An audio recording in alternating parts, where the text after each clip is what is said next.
Hi guys, happy Thanksgiving. That is coming up this week. And so I wanted to go ahead and make a video of just about how hard it can be to navigate the holidays when you've been through an event that has caused you to feel like you need to grieve or that you are still grieving. So I'm just compelled to say that if you really are struggling, if you have any thoughts of suicide or anything even remotely close, then the number for the suicide hotline is below, and also a link to several really good professional counselors down there. So I've had some experiences in the last few months. My son died in 2018, so it's going on 3.5 years. This will be my third holiday season since my son passed away. And I feel like I'm doing very, very well. I want to encourage some of you that I feel like in year 3, there's still a lot of times when I can cry, at the drop of a hat, but I do feel like I have turned a little bit of a corner. Most of you who are watching this video are seeking to find a place where you are moving forward, not moving out of it, not getting over it. We don't use those terms on this channel, but you're hoping that you will be able to participate in Thanksgiving and holidays again, and I hope that my video will give you some insight. So, I talked about it in one of my previous videos, but I did go to a conference this year, and it had been, again, it's over 3 years since my son died, and I found myself crying during the message because it was a Christian conference, and I wasn't truly even crying about my son. I was just crying about some of the life events. I have a really good direction in my life now after 3 years, but there's still a lot of decisions to be made as far as my career and things like that and what's meaningful to me. And people who haven't been through a traumatic event don't understand that. And I tried to hide my tears, but I won't tell the whole story. But anyway, it was kind of visible to people around me, and it was kind of a small conference.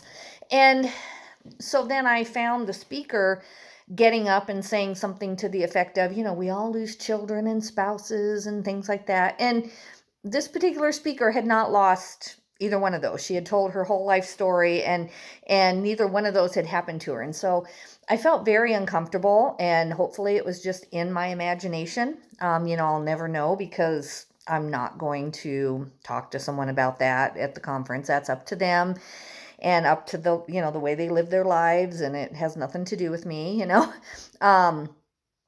And if they did think I was grieving too heavily, they did not reach out. So what if I was, stuck in my grief?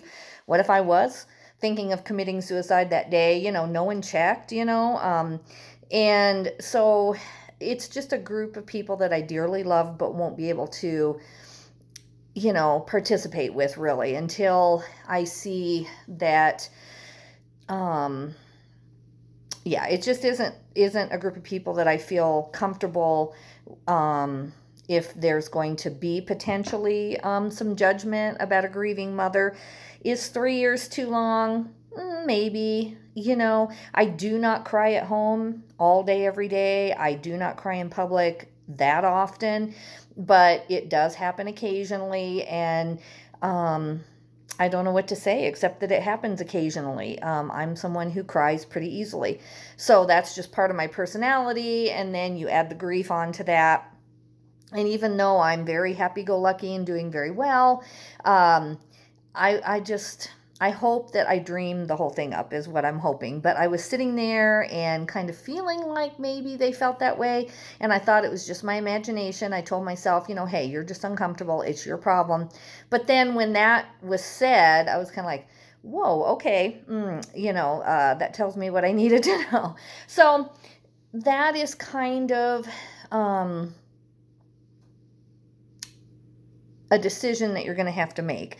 When is it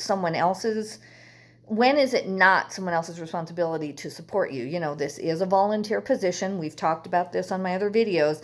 No one should be forced or made to feel like they need to leave their lives and come and support you. It is voluntary, and some people just aren't. They're surprised by what you're going through too. They never intended it, they had nothing to do with it. And so to be shoved into helping you grieve all of a sudden is not fair. However, when they are, you have to find that group of people who is there for you. And so sometimes, and I'm very careful about saying this because I think it's a very hard road. There are sometimes some friendships that just don't survive what you're going through, whether it's a divorce, whether it's any kind of a loss, let alone, losses that involve the death of a spouse or children. You will feel that. You will feel misunderstood, and most of the time I put that on myself, and I feel like, well, I'm just wanting all of these people to understand my life, and they're never going to. But there are some times when things are actually said, and you just have to know, okay, I was not dreaming that up. So then I had a second incident this year, and it happened a few weeks ago, and someone just asked me, are you well enough to come to this event? And and again, I do not, and there's nothing wrong with it. You are where you are, and you need to grieve on your own timeline. But for me, after 3.5 years, I probably cry once a week, once every 2 weeks about my son's death. I'll walk by, see a picture of him on the wall. Tears will come instantly. If I do see a friend of his in public, that's kind of a trigger. So yes, when I'm talking to them, they'll see that I'm visibly upset. I have not learned to quite control that in public yet. But I do not stay in bed anymore. Really never did. I mean, even the first day, we had to plan a funeral. So truly, I do not stay in bed, do not pity myself, never have felt sorry for myself. I'm not looking for sympathy or empathy. But somehow, I guess, at this last event that was a year ago, that would have been 2 years after my son's death. Well, let's see, it would have been, 2018, 29. Yeah, it would have been about a little over 2 years since my son had died. I guess I just didn't interact with people enough. I wasn't, hey, how you doing? And I guess I did appear a little bit withdrawn, and I appeared to have the weight of the world on my shoulders, and it was a holiday, event. And so I guess I can't remember a lot, honestly. I wouldn't call it memory loss. I just was kind of in a fog. If you've been through true grief, you understand that that's also very normal. And I didn't realize that I had been perceived as kind of a Debbie Downer at this party, because I wasn't the life of the party, and I wasn't interacting, and I acted like maybe I just wasn't conversing enough. And the only thing I do remember the party, but I'm just saying I do know that I wasn't looking for sympathy or empathy. I was hoping nobody would bring it up. So I wasn't looking for, hey, I'm sad, and I hope they mention, my son now so I can talk about it. That's just not where I was. And so I don't know exactly what showed on my face. I'm sure maybe I was struggling, just, he's not there. He wasn't at this event, and it's something that he would have been at. And so I guess I showed too much of my true feelings or my struggle. And it offended this group of people just a little bit.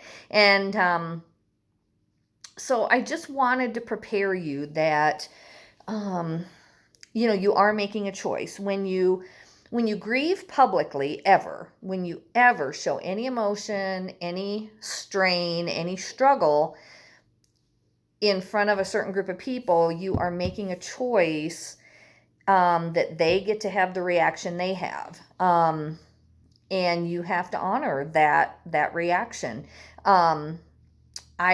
I don't know, because it never happened to me. I don't know how I would feel if I was in a group of people at a meeting, and it was kind of a Christian event, and the sermon had been about struggling, And, some woman broke down after almost 3 years of her son being gone. And if I perceived it as, oh, she's still struggling. And even though, like I said, truly, that just wasn't what it was about. It was about other life things that I was trying to decide on, certain business ideas. One of them being this, whether I start a YouTube channel about grief. And so I had all these things in my mind, and I guess I was just stressed. And, so I don't know. I can't say, oh, those awful people, they just don't understand, because I don't know how I would have felt if I would have known this person kind of as an acquaintance. And after 3 years, she would have appeared to be still crying about, her son passing away. I hope in that who I was before, that I would have had compassion and just felt bad for the person. And would I have gotten up and said something like I felt like maybe the speaker did? No, I sure hope not. But, and also at this event where, a year ago I struggled at this holiday event, would I have said something to that person? I don't know. I hope not. I hope that I'm a person who wants to have hurting people, at parties and things, and be that one who reaches out to them. That's where I want to go in my life, but I don't know how I would have felt if life had just gone on normally and I, had never had this loss in my life. So I'm trying to be, as you can tell, as non-judgmental as I can. I'm trying to put myself in their place. But I did feel like I wanted to tell you my story, because these have both happened like in the past 2 or 3 months. The first one happened a couple months ago, and then this event where someone asked me, we're just not sure, basically if you're going to be able to act appropriately when you come to this event. So, you know, I wanted to tell you guys my story so you don't feel like you're alone if someone has said similar things to you, or if you felt this way.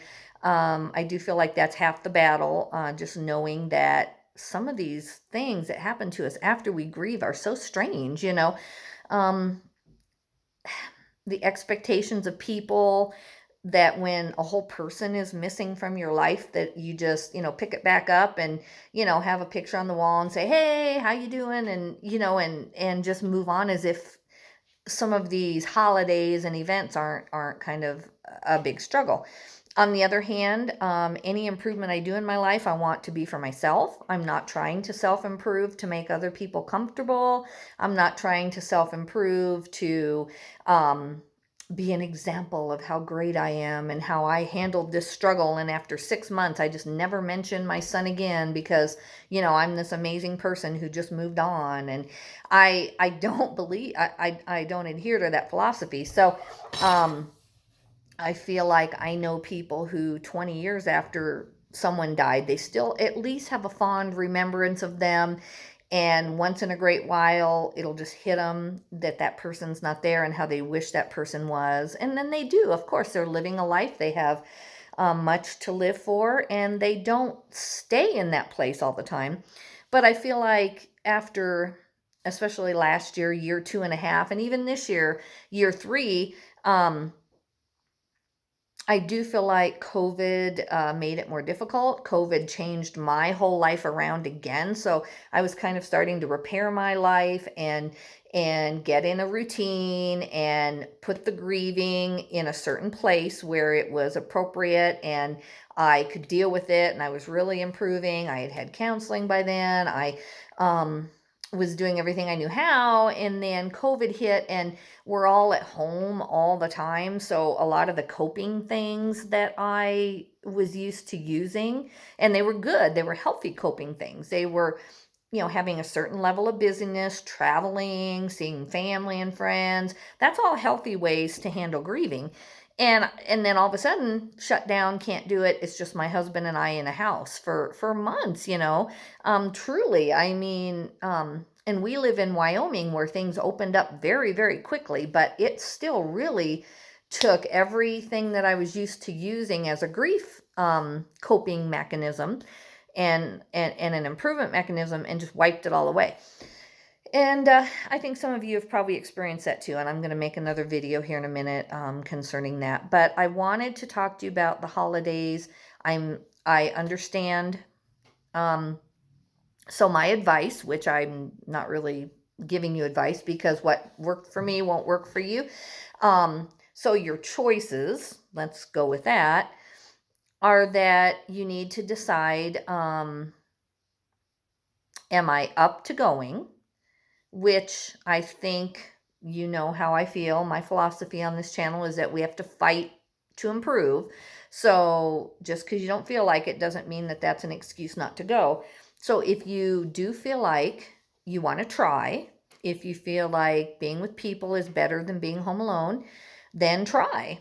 If you fail, you fail, and just make sure that you're with people who can handle that failure and don't judge them if they can't. And that's kind of where I feel like your choices are. I also feel like, especially if it's very early in the grieving process, that it's okay to say, I feel like it's best for all of us because I still struggle to contain my emotions, that I just don't come to that event. I think that's fair. Looking back last year, I thought that I was strong enough and I wanted to try. And even though I apparently kind of failed at it, I still really have no regrets. I feel like it was, over 2 years, and I had not done a lot the first, year or so, partly due to COVID, partly due to just grief.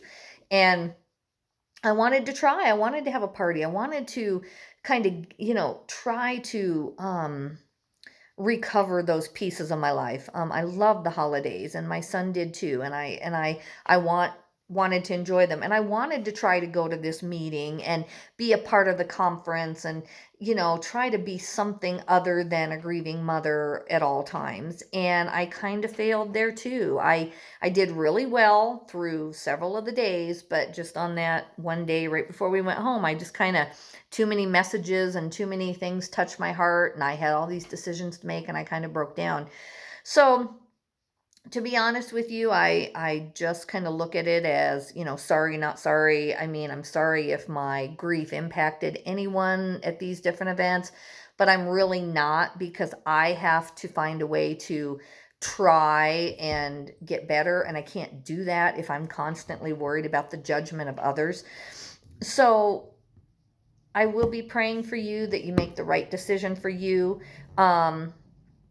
I just want you to know that if you try to go to an event and you have to leave early, excuse yourself politely. If you try and you do break down, to the best of your ability, see who you're with, see if they know you really, really well, see if they have had compassion for you up until that point, and just try to make a good decision. Am I impacting them too much?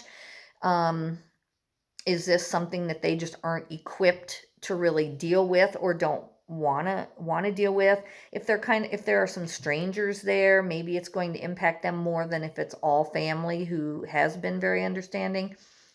So I just wanted to leave you with that. The main thing I wanted is for you to know that you're not alone in having to make these decisions. Do I go? Don't I go? How do I feel when someone seems to judge me for my grief, or my inability to handle my grief, to handle my stuff?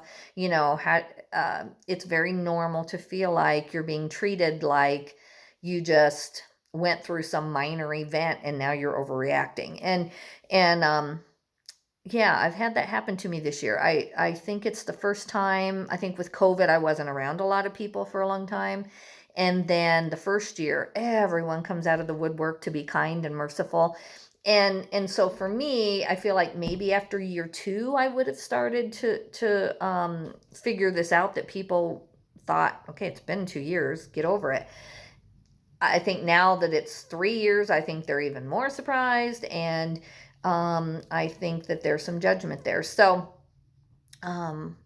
anyway, I truly mean it when I say happy Thanksgiving. I hope that even though this isn't the Thanksgiving you wanted, it isn't what you envisioned for your life, it isn't the holiday season the way you wanted it. It's not what you predicted may happen in your life. And so there's a lot of disappointment that you're still dealing with. There's a lot of hardship. Please get help if you need it. It's not embarrassing to get counseling. It's not embarrassing to call that suicide hotline if you feel like you may need it. And